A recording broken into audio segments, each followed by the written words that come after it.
Okay, so here we go looking at section 2.14. We have our math operators that we're going to be using. You'll notice there's a link at the top of this slide. There's also a link in Canvas, so you can click from there. Just that's the video from our author, and you'll see him walk through these a little bit. I wanted to focus on two pieces of this just really quickly. So I have a slide for each. So real quick, just an overview. We have addition, subtraction, multiplication, and those work, how you would expect. But there's a little bit. We have a couple of different things that we're going to use, and one of them when we use division, which you see here as it works, you can take a look at this statement. So this particular statement says the answer is going to equal 7 divided by 3. And the answer that will come up will be 2. Okay. And you're like, wait a second, that doesn't really mesh there. So we'll take a look at division here in a second. And we're also going to look at the modulus, or short mod, and it really is just the remainder. So when we're taking a look at the percent key, it's what, shift 5, that is the mod. And you use it just like you would use any of these other math operators, but it gives you the remainder. So if you take a look at this, the answer equals 7, and the way you would say this, 7 mod 3, the answer to that is 1. Okay, so that's the actual remainder that was missing up here. Okay, so what happens in this when we're using the division, when we're doing something like this with integers, then it truncates the answer. So even if this was a bigger answer, so if it was, we should do one in Python 2. That's like, in fact, let's do it. So 5 divided by 2, which is 2.5, you'd think it would round up, right? Well, it doesn't. So let's take a look real quick at that. I already put beauty. I already put 5.2 in there. Okay, cool.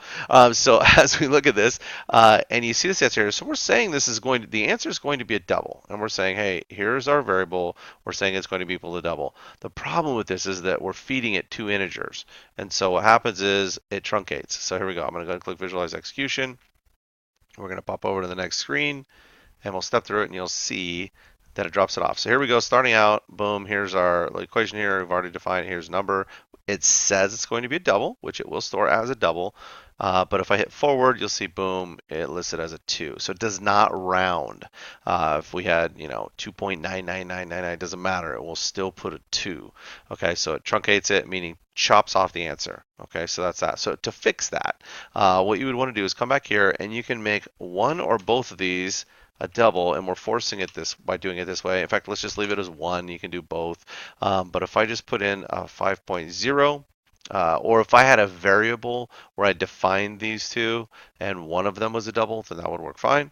But we have to make sure that at least one of them is a double going in. That way, when I click the button, and we go in here in a second as it's rolling in. I guess I can scroll up a little bit.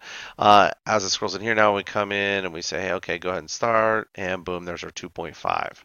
Okay, so that's the vision. All right, so you have to be a little bit careful with that you're getting the answer that you're looking for. So be careful how you're defining those and setting those equations up. Okay, let's go ahead and go back over here and take a look at the mod. So here, oh wait, real quick, just a couple more examples because I threw this in the slide. Same kind of thing here. So 13 divided by 5, just going to put 2 on there. Oh, if you do this, 2 divided by 4, because neither one of these are floats, neither one of these are doubles.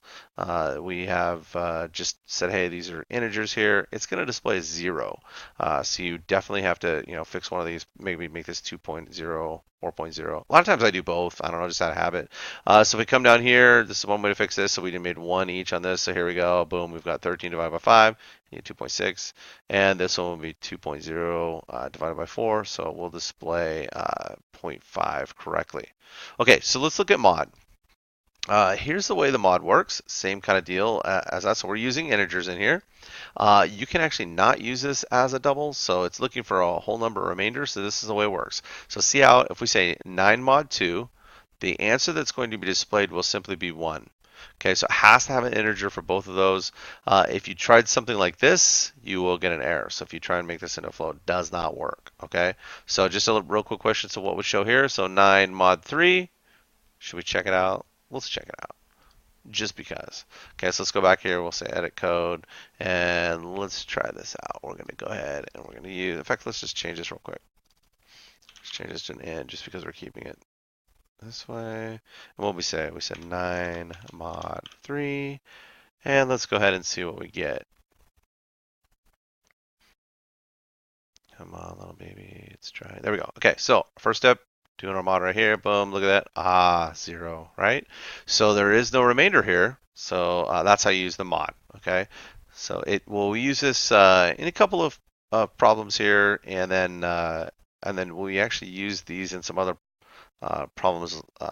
Let's see. I think when we do loops and we'll do some if statements where we use mods. So you'll see that stuff a little bit later on too. So they're kind of fun to use. Once you get the hang of this, it's kind of like, oh, this is kind of cool. So it just tells you the remainder. So anyway, so that's it on that.